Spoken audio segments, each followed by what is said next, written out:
I mean, I'm looking at the group here. I mean, the shit that Misha's done over the last few years is batshit crazy.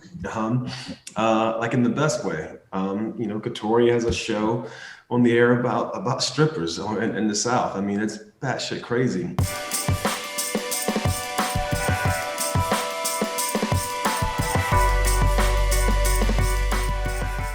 Hi, and welcome to Close Up with the Hollywood Reporter, drama showrunners. I'm your host, Lacey Rose, and I'd like to welcome to the virtual table Ethan Hawke of The Good Lord Bird, Barry Jenkins of The Underground Railroad, Misha Green of Lovecraft Country, Katori Hall of P-Valley, and Peter Morgan of The Crown. Thank you all for joining us.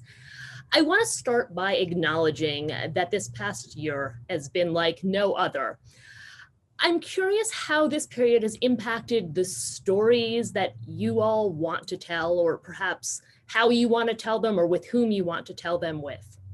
Misha, you look like you're ready. Yeah, I don't feel like my storytelling has changed. I feel like it's always nice to have something that's in conversation with what's going on in the world at the time. But I feel like we've kind of been in this moment for a very long time, and it's nice to see more people acknowledging it. Yeah, it's interesting. Funnily enough, my second season started in terms of the writer's room, earlier in 2021. And so for me, it was this interesting thing of like, every time that I get an opportunity to tell a story, it's like, I have to reflect the time. I think it was like Nina Simone said, you have to write your time.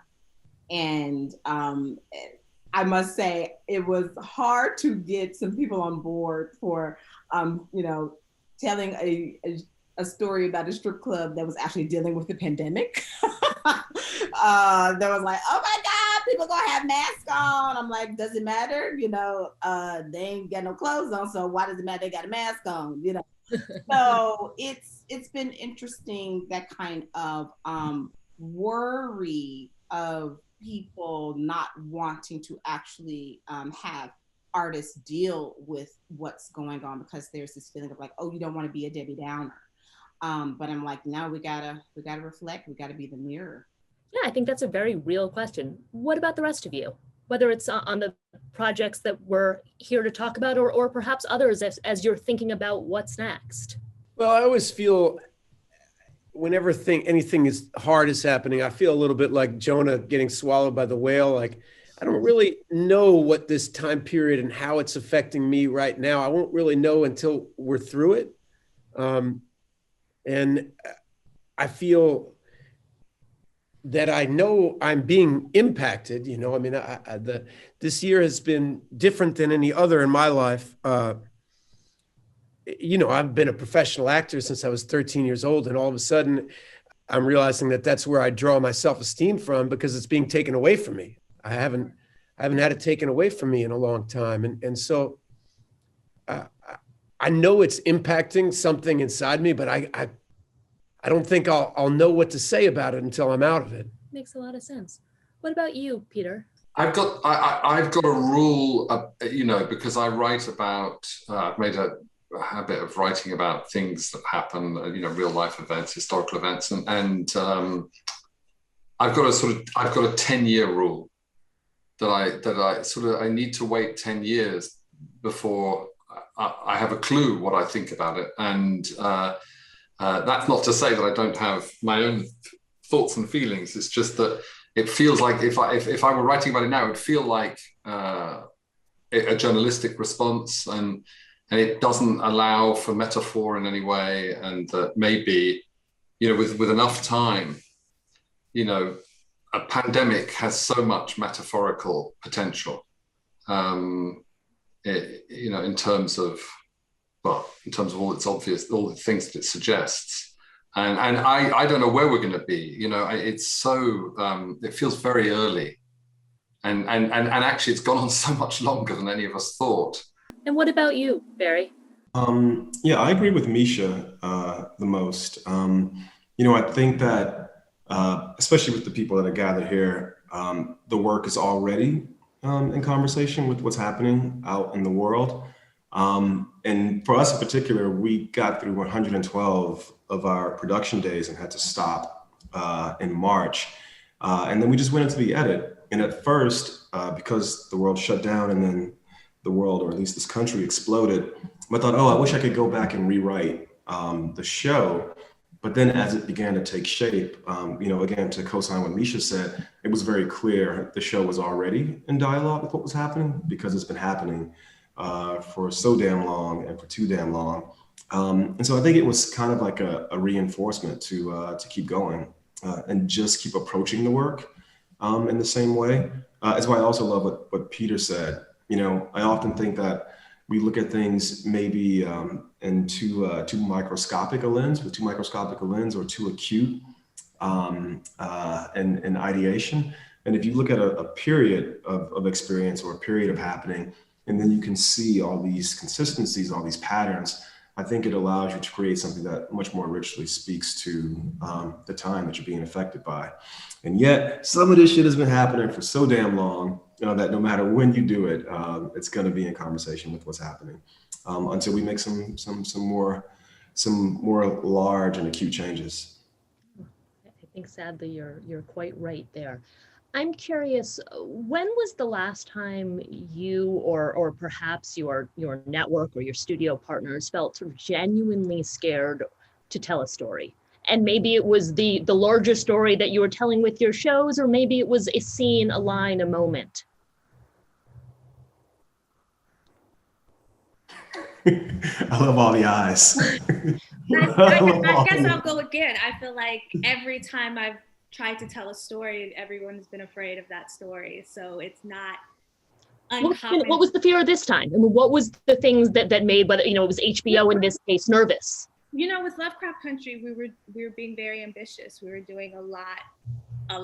We were just doing a lot. And then it was this idea of reclaiming all the genre space for people of color was kind of the mandate that I set out with. And I think that you say that and the network goes, cool. And then you get in it and they're like, okay, what are we doing here? This is a lot of money too. And, so I think that to me, if the network isn't a little afraid, are you doing something?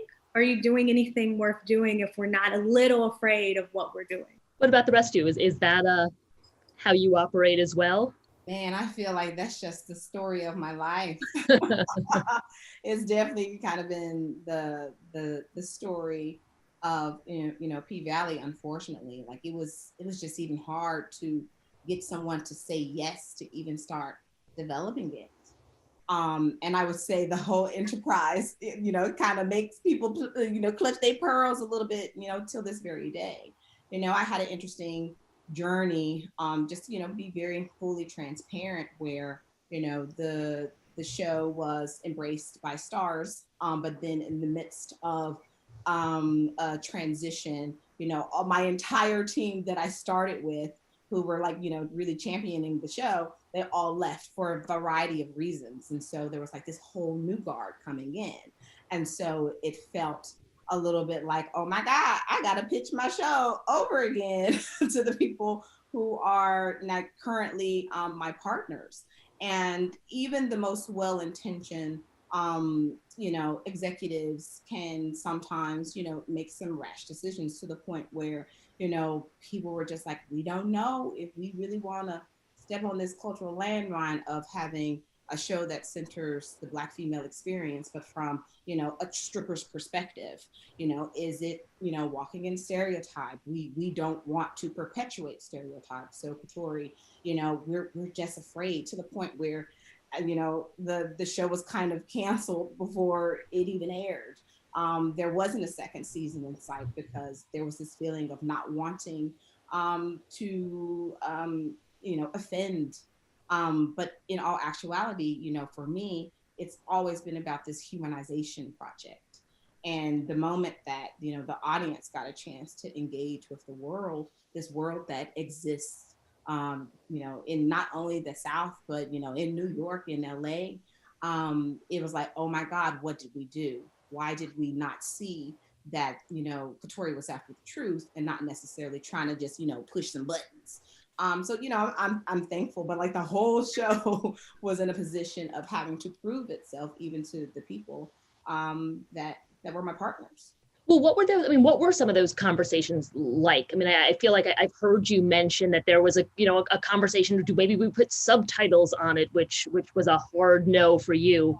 But what were those conversations like? Because you obviously got them to a place where they were comfortable. Where they had to trust. I mean, definitely this whole idea of like, ooh, we got a subtitle, or it's not even that. It was a conversation around should we subtitle, to the point where it's like, these Black people are speaking English. Just because you don't really get down and understand it doesn't mean that we have to treat it as, less than the way that you speak. Would the subtitles even have helped? Like, it's not, the words don't change the subtitles. Like, absolutely. And, that was like, a conversation. There's this one moment where I like to label Tittygate. Tittygate was very interesting in that, there's an episode where, I think people realize like, oh my God, we bought a show that is about strippers. Oh my God, there are titties here. And it's like, okay, yes, they're here. But, it is about, it's a truthful deep dive into a very valid way of working. A lot of women have been able to take care of families, put themselves through school, survive doing exotic dancing work. And so the reason why I call it Tittygate is because, a cut came in and it was all this kind of kerfuffle of like, oh my God, we have to cut it all out because, it's just too much for me. And it just kind of made me realize that oftentimes, a woman, particularly a Black woman, standing so firmly in her sexuality and in her body and not being afraid of a white gaze or a Black gaze, that can be very threatening. Even if people who are looking at that image don't necessarily clock it as such.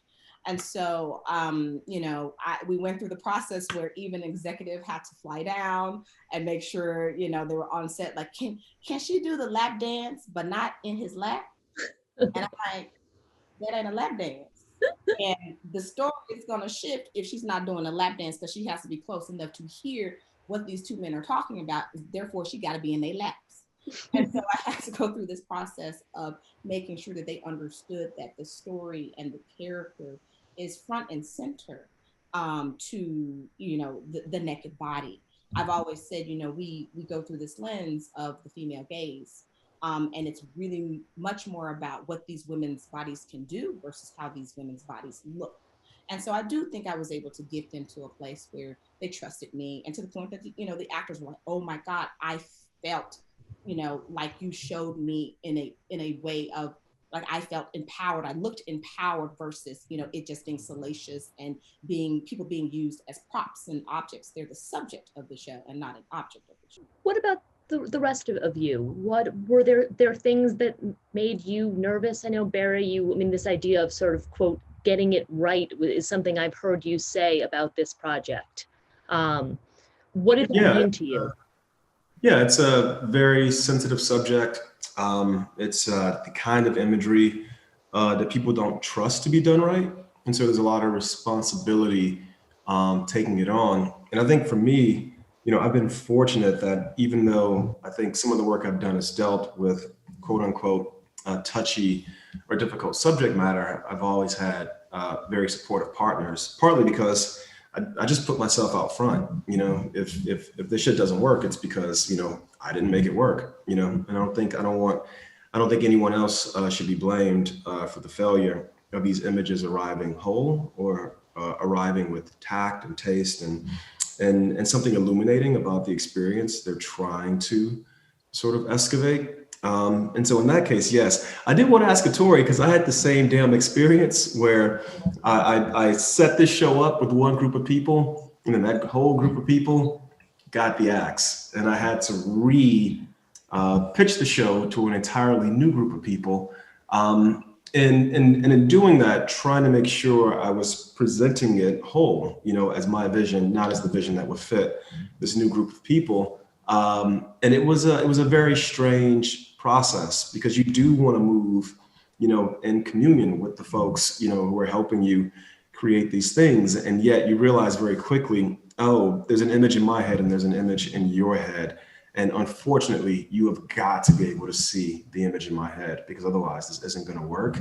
Is that common? Because I'm new to television. I just hearing you say it out loud, I was like, yes, I went through the exact same thing. That's happened to me in cinema too, in films, the administration that produced the movie is gone by the time you're in editorial, and they don't like the movie, or they want it to be a different movie. And that's been a continuing narrative in my 30 years of experience. It's happened more than I would have liked. It's very difficult. What do you I feel for you guys about that. Yeah. For me, it's strange because there's so much damn story, and I guess we're all the showrunners that the story kind of lives and breathes and dies with us, and it's like it's a lot of energy, a lot of emotion to then take that story, share it with someone, but then but I got to go out and do this, and then realize, oh shit, wait, I have to share this again, and yet still keep this kernel, this energy, whatever the core nucleus of it, intact, and not betray myself in explaining this thing to you. Because I do feel like when we verbalize some of these things, people can grab onto it. It's like, oh, but shit, I said it this way today, but in here, I'm going to say it this way tomorrow. And I've got to make sure that this thing is still trusted. This thing is still funded. When we get to set, this is still what we're doing. And it sometimes gets lost in language. It was a very strange element of this process for me. Do you feel like you sold the show you ultimately made the second time around? Undoubtedly. I mean, this one. What did my man say when he lost to the Irish cat? Take me out on my shield. On this one, they're gonna have to take me out on my shield because yes, the show I sold was the show I made. Undoubtedly, it wasn't easy, but the show I sold was the show I made. I love that. Ethan, you've used that same phrase. I wanted to get this right. What did that mean to you as you set out to tell this story? Well, in my situation, it had to do with honor a contract I made with James McBride. He and I had for lack of a better word, had a powerful connection, and I really wanted to. I just very rarely in my life loved a book as much as I loved this book, and I had that feeling in my heart like I just wanted to give it to everybody I knew for Christmas, and then I started realizing that, well, the way to do that would make this a show and really put it in everybody's home, and kind of. I think I don't know exactly what Barry meant, but I imagine it might be a little different. I learned a lot on this. You can't talk about John Brown and not piss a lot of people off. John Brown, a lot of white people hate John Brown. Some black folks hate John Brown. He's a religious person who's violent. There's a reason why he's not taught in grade school, and so I think some executives would get excited. Oh, it's got a gunfight in the end. And you realize what the gunfight's about. And then they get really confused, and then they get really nervous. And I was liberated. Colson Whitehead is a great writer, but Underground is a very different novel than The Good Lord Bird, because The Good Lord Bird is primarily a comic novel, and it's told by an unreliable narrator. So I didn't have the historical feeling of getting it historically right. I had more the job of trying to tell Onion's story the way Onion told it, the way there's a kind of weird tone thing that McBride is going for that is just his own. It's just original. And trying to put that into screen felt very dangerous, because if it was not comic enough, then we should be doing something else. And if it was too comic, it had no emotion to it. And if the acting is too farcical, then you've lost the plot. And if you don't have some elements of caricature, you're going to, it was its own mysterious beast. And it made a lot of people nervous all around me. And you both needed their support. What's that? What did that look like? I mean, how did that get communicated to you? The truth is, it's a very strange, you have to be bullish, put on your blinders, and as Barry is, just go for it. And every day, go for it. And the more I got criticized, the more I just laugh and say, you're totally right, and keep doing what I was doing. Because you really need their support. it's too much money. There's too much at play. You need allies, but you also need to believe in yourself. And it's so easy to chop anyone off at their ankles and make people insecure about where their heart is or what they're trying to do. And also I fail sometimes and make mistakes. You need the support of strong collaborators to help you stay on target. And at the same time, I just kind of kept doubling down on, I had faith in what McBride was trying to do. And I felt that if I hung that around my neck like a talisman, I would survive any storm. And I just kept walking. I had a funny meeting. I don't know if this is making anybody laugh or not, but I had a funny meeting before I started this endeavor with Chris Rock, who said to me, I'm paraphrasing, but he said something, you're lucky you have it's an option for you to talk about race. See, it's never an option for me. Whatever I do, I'm talking about race, even if I'm not talking about race. And he said, talking about race in America is a little bit like getting in the ring with Mike Tyson. Most people get knocked out in the first round. And if you just keep standing there, you trust your heart, keep standing there, take the punches, learn your lessons, and keep moving forward. And that was good advice for me. Yeah, no, I think so. Peter, I want to turn to you. In another person's hands, the crown could very easily fall into sort of soapy territory. It could become this very juicy family drama, particularly this last season as you explored the sort of love triangle. Why has it been so important for you to avoid that? And does that ever come with pushback or discussions with your collaborators? Netflix are incredibly supportive, and they've been really dreamy partners, and as good as their original promise when we first pitched to them that they'd sort of leave it to us, and they've really left it. I don't find show running easy. It's a lot of work, and it's pretty relentless. And the idea that I could do what I do up against constant institutional pressure from the network or from, in this case, Netflix, I wouldn't know where to take the energy from. I don't have any energy left for a fight. And I thank God I don't need to. And I do have plenty of fights though, unfortunately, and they come from British cultural life. Unfortunately, people don't respond to this family in a rational way in this country. And so it's something of a national religion.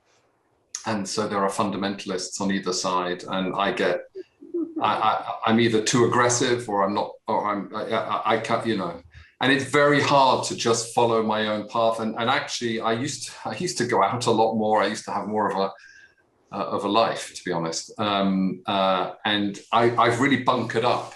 It's quite intense in the media storm here sometimes in the aftermath of the show, and so I found, funny enough, I found the conflict to come from news media, particularly right-wing news media, and I have found. I haven't found it with the network. The network has been sort of Netflix have been, Ted and the gang have been unconditionally supportive, and it's been that's been a beautiful experience. Some of the, I have found that, going back to your original question though, I have found that, I spent a lot of my career pitching ideas that nobody wanted to make and staring at sort of unbelievably disinterested faces and people. And I completely agree. I'm sorry, I forget who said it, but that idea of feeling that you've got to be somehow jumping without a parachute. But I love that feeling of, going against the grain and just getting your head down and doing it. And because, presumably, it can backfire. Of course it can backfire, but no one wants to repeat what they've already seen. And I certainly don't want to repeat what I've already written. So Yeah. It has to feel. You have to feel sick, don't you, in order to feel good? Is that a feeling everyone can relate to? That would be a yes.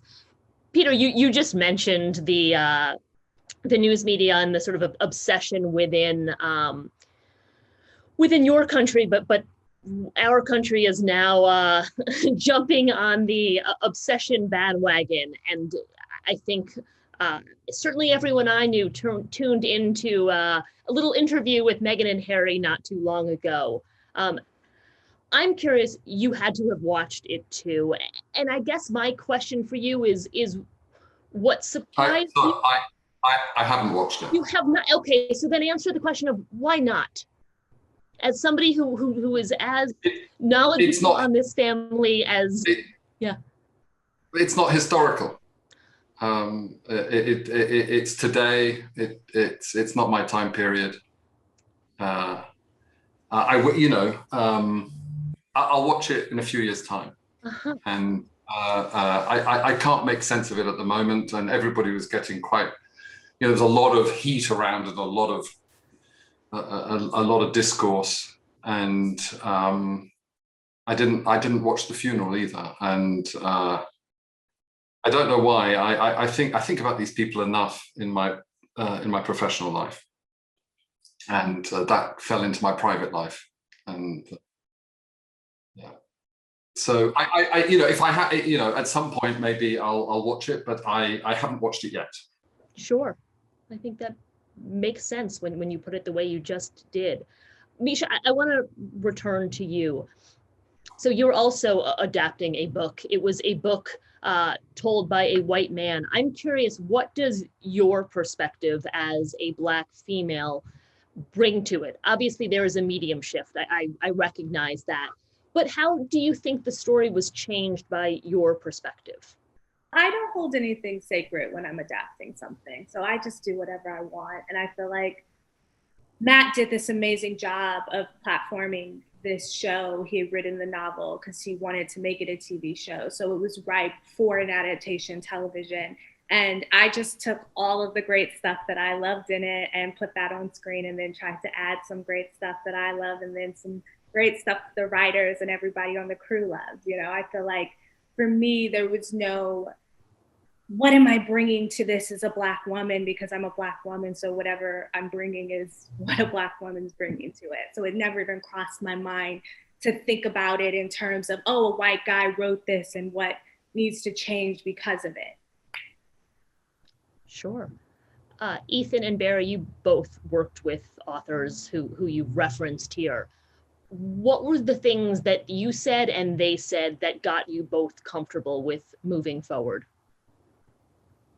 Because I go first. I mean, for me, it was that Coulson said he was going to go off and write another novel, and so if I needed him, I could ping him. But otherwise, he's like, go with God, which was interesting because I adapted this book coming off of adapting James Baldwin, and I couldn't speak to Mr. Baldwin about that adaptation. So I tried wherever I could to not make changes, but I could talk to Coulson, and I realized very early in the writer's room, which we did before we made Beale Street, that I'm a big fan of reading interviews with other artists, and Coppola has this interview he gave with the Rumpus a few years ago where he said, choose a word and have that word be sort of your guidepost. This is what the piece is about. And as we were in the writer's room, we all realized that what we loved most about the book was how Coulson had created this story that was about a topic that people know a lot about, generally, I'll say. And yet I feel like this aspect of parenting amongst these people wasn't something that had been explored in a really deep way that I had seen in any of the media I consumed.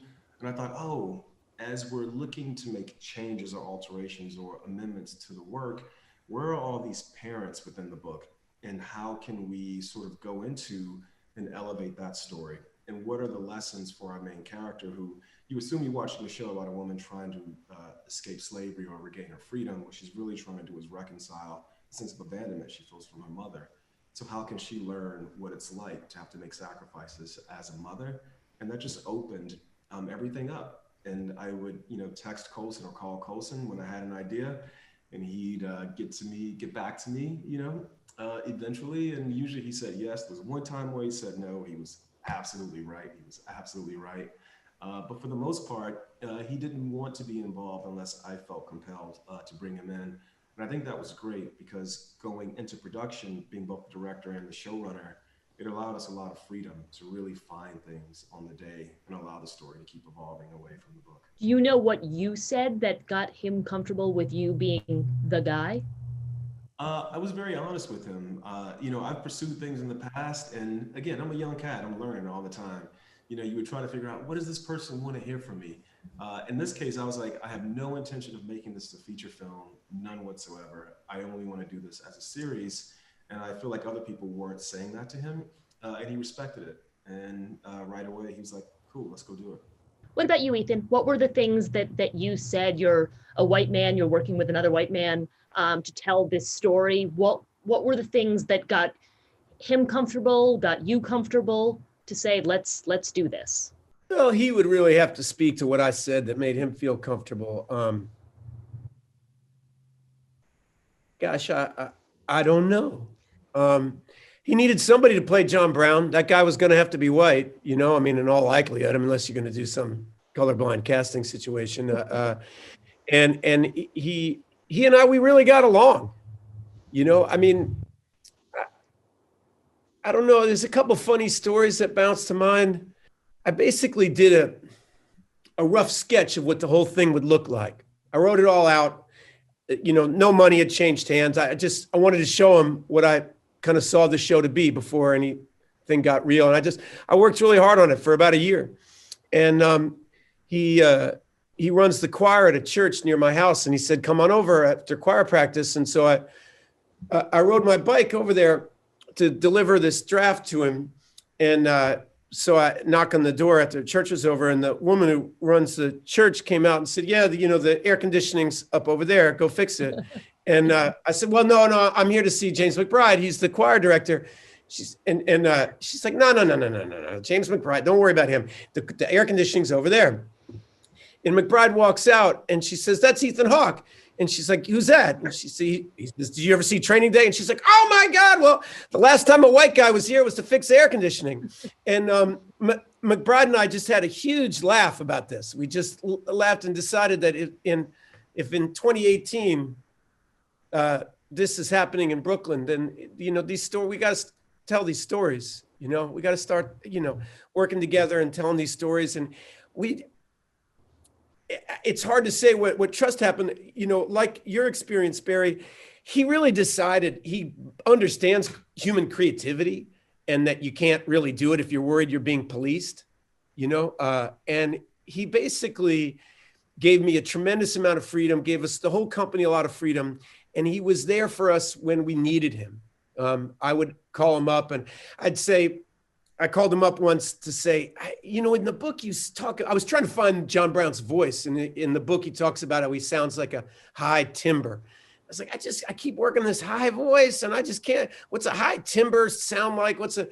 And he's like, you know what? I just like the way that word sounded. Don't talk in a high. That'd be terrible if you talk like a high timber. How do you think you should? And I was like, I think you should talk like my grandfather. And he'd be like, those are the conversations that we would have. I love that.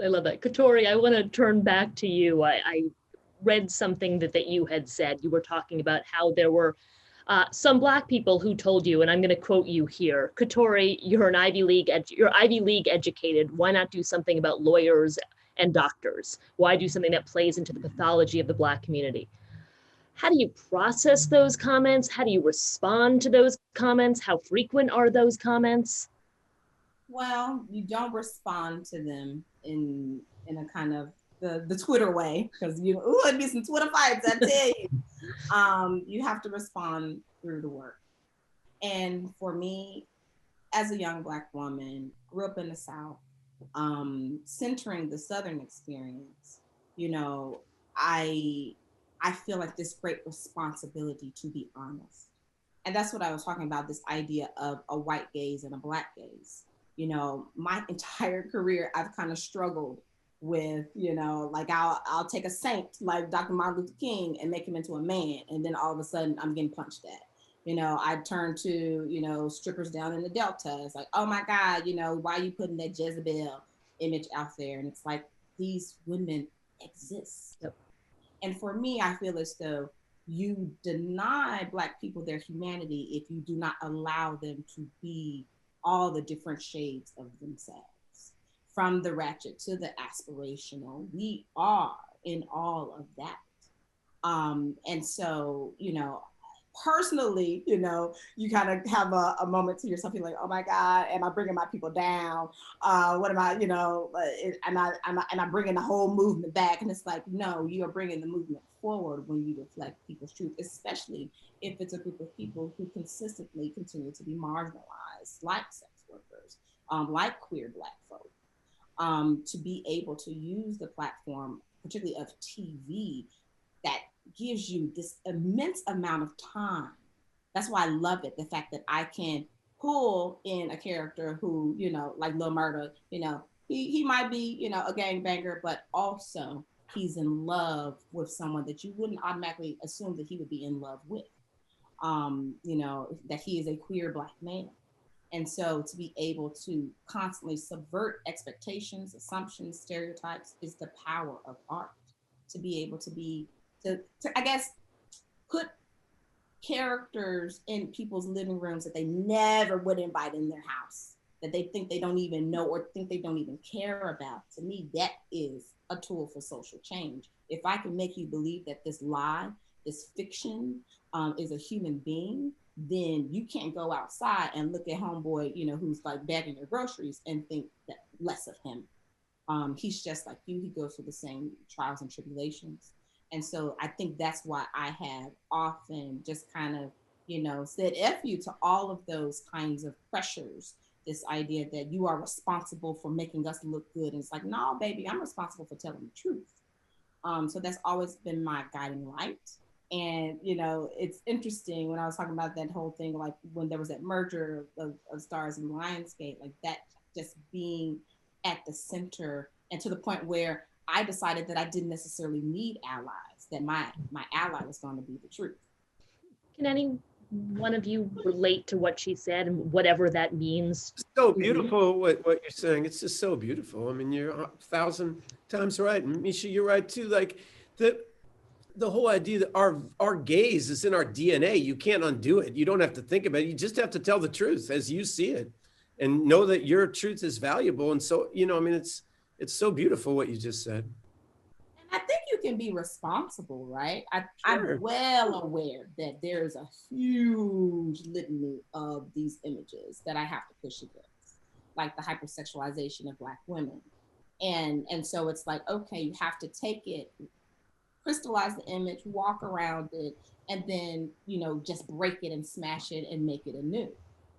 So that the problem has always been that those women and other, other figures from marginalized communities, they're just not given the opportunity to show all sides of themselves. And that's why I love the medium of TV so much, because you ain't got just, an hour and a half or whatever, and film. It's like, no, you may have 10 hours, you may have 50 hours if you get those extra seasons.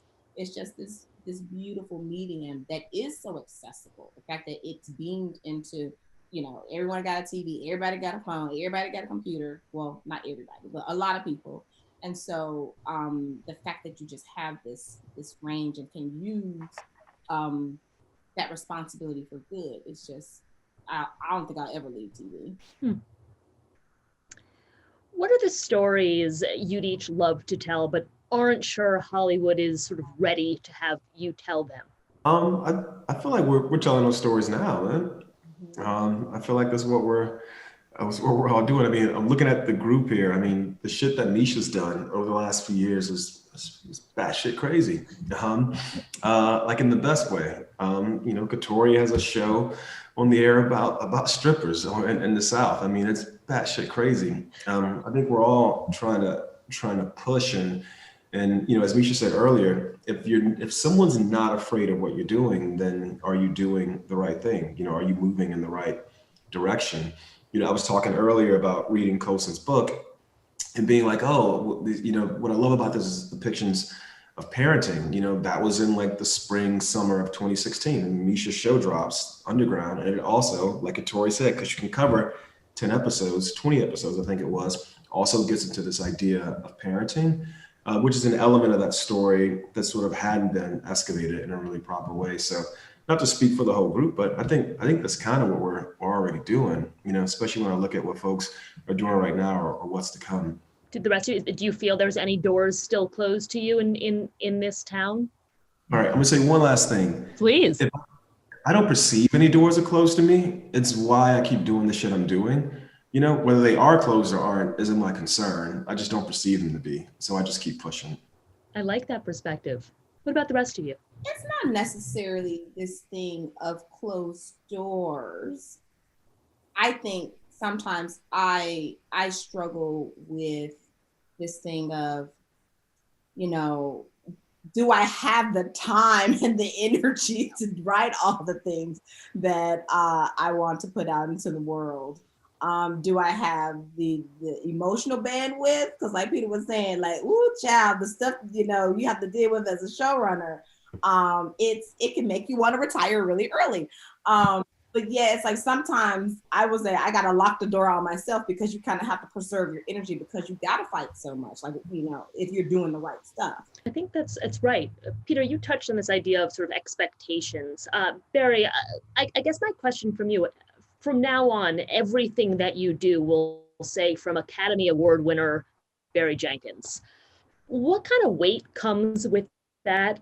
And has it impacted your choices at all?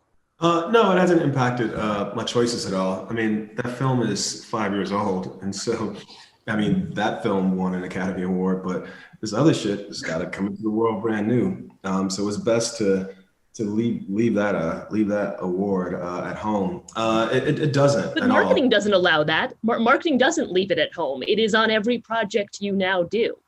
And that's good for marketing. It's embarrassing to me. And also too, it has nothing to do with the content of the piece it's attached to.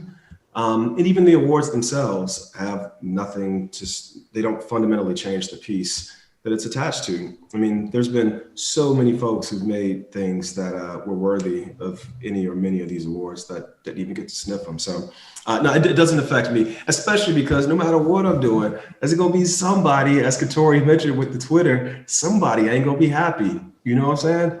It's like I'm doing Underground Railroad. Why are you doing this shit with slaves? Then I'm doing Lion King. Why are you doing this shit with lions? It's like, well, what the hell? What can I do? What can I do? And what is that Academy Award going to protect me from this Twitter clapback? It ain't. So just put it out of sight. You know, Barry, if I may, it might be interesting to you to know, I hope he doesn't mind. You know, I was friends with Philip Seymour Hoffman, and one of the things that he said was that one of the hardest things, the only thing that competes with abject failure in his psyche was winning the Academy Award. That it was one of the only things that played around with his self-esteem and motivation. He felt embarrassed when people would say it, but then also it would attack him inside his own brain. He'd sit in a cab and go, wait, I'm an Academy Award winner. Why am I in this piece of shit cab? You know, like he'd feel his own psyche at war with this label, and that the label created this baggage that was in his way because it's not real. You know, it's not real development. It's not a signal. Sometimes you're failing and you're doing the best work of your life and you're learning the most and you're enriching. Sometimes you're winning out the wazoo and you know, you're doing really mediocre work and you don't know. So if the self-esteem doesn't really come from in here, then it's in your way. And I only say that to say that you're not alone. It can be an albatross around your neck, you know? Yeah, so. I think, but because of the way it happened and because of where I'm from, it kind of demystified it, like in the moment of it happening. So it's, I mean, it kind of is what it is. But if it helps sell shit, A-okay.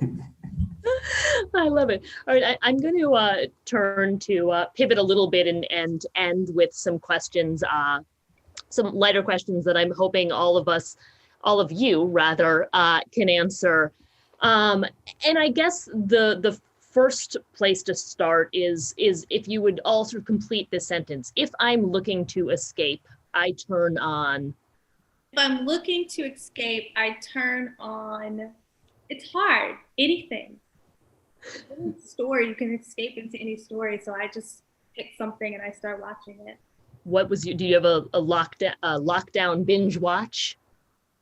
No, we were finishing the show once the lockdown happened. So I was literally still doing 12-hour days posting Lovecraft Country. But I've been caught up on everything. I just started watching. I just watched.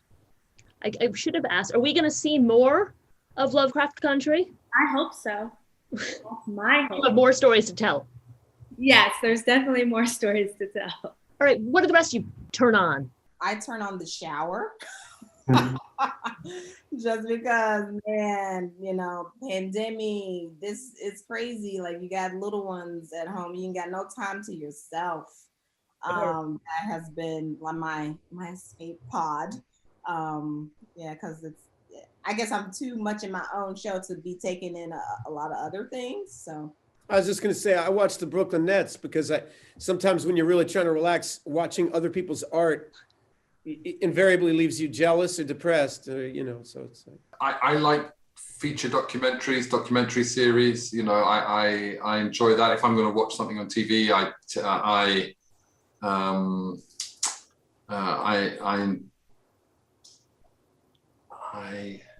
turn on really loud dance music from Berlin, which is tragic. It's getting interesting. Okay. Do you dance along with it?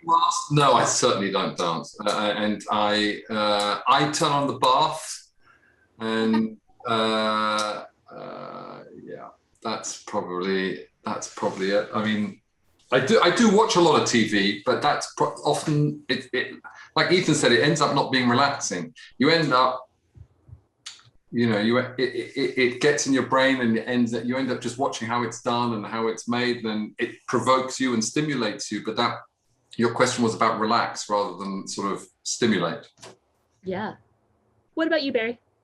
Yeah, I like Katori. I run a bath, and I'll put on like a podcast interview with somebody whose work I admire. Lately, it's been like Kerry James Marshall, and Toni Morrison's lecture when she got the Nobel Prize is. So I'll put that on it and run a bath, and it just chills me out. I love that. The one thing I need to write is. Oof. These aren't designed to stump. Misha, I feel like you have a face of somebody who has something. I always have the face of the person who has it. I've got nothing. The first thing that came to mind is what I need to write is have procrastinated all day long. And then I'll finally sit down and I'll be like, okay, let's do this. It has to get done.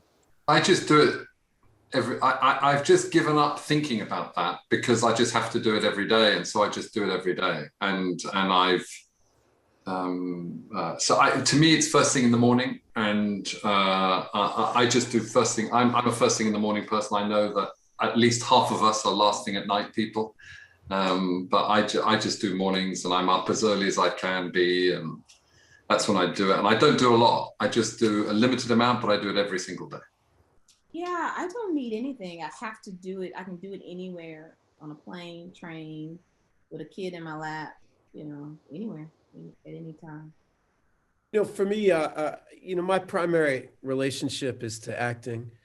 Acting is what I love. It's the center of the wheel for me. And so writing for me is kind of stumbled onto, is something I really enjoy. And it kind of comes at me more. It's not something I really set out that I want to do. It somehow presents itself as something I have to do. I love writing. It's just a complete salvation to me. I do almost everything else in life badly, and I just love writing. And I don't know. I don't know what I'd do without it, to be honest. And show running sometimes is quite overwhelming because it involves so many other things. And so I'm rescued by these two brilliant partners, Suzanne Mackey and Jessica Hobbs, one of whom is the lead director, who really runs the whole, that whole side of things, the crewing up and so forth, and the shoot and all the logistics. And Suzanne deals with the whole production, and it just leaves me in my cave you know, to write and edit. And so I feel blessed doing this job. I love it. I feel the same way. I feel like my procrastination is all because I'm like, after I finish the writing, if I actually take it from my head to the page, then we have to do work.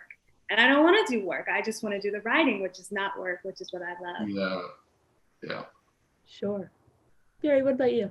Yeah, this is inspiring me. I normally need a place to go, which is what's been so hard about the pandemic.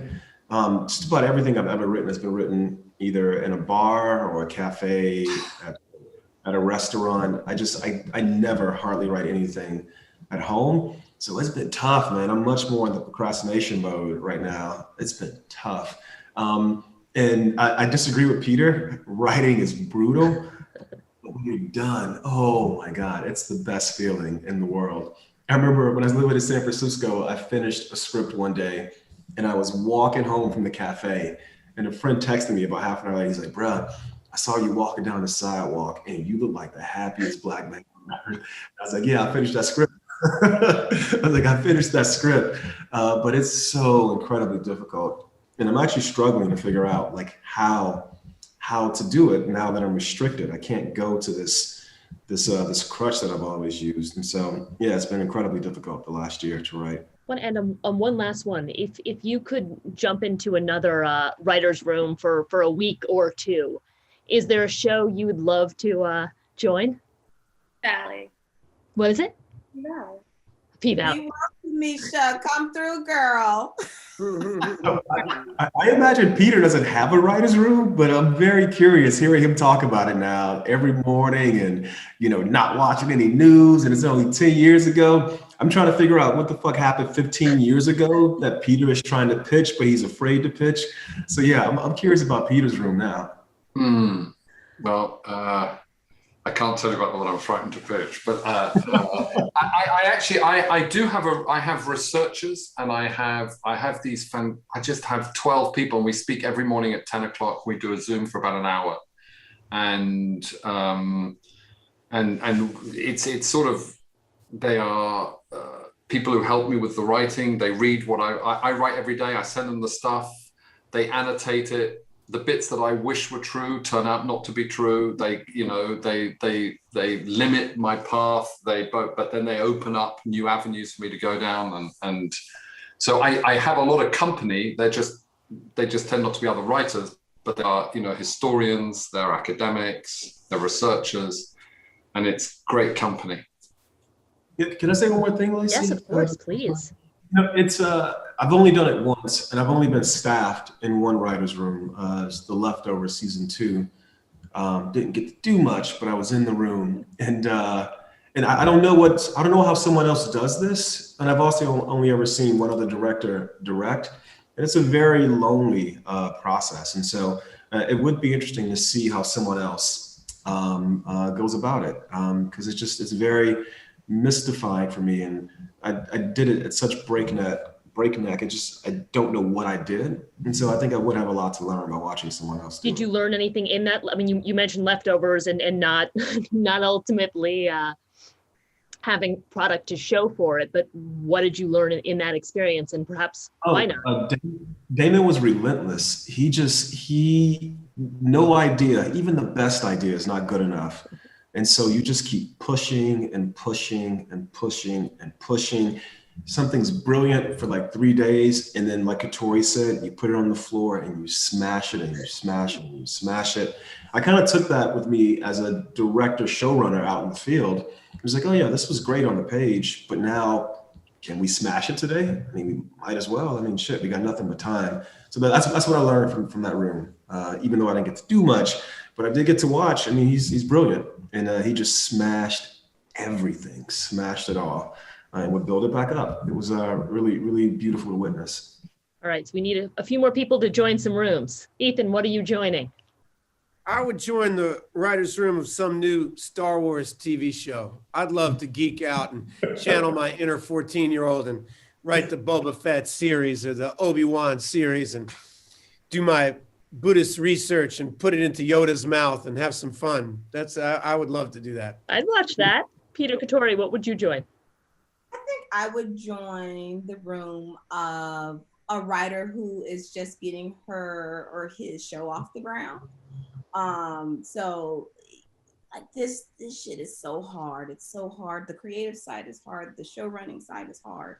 And so to just be a part of a circle where my experience would help in terms of like, breaking story to, knowing how to talk to an actor and break some bad news, like all of that.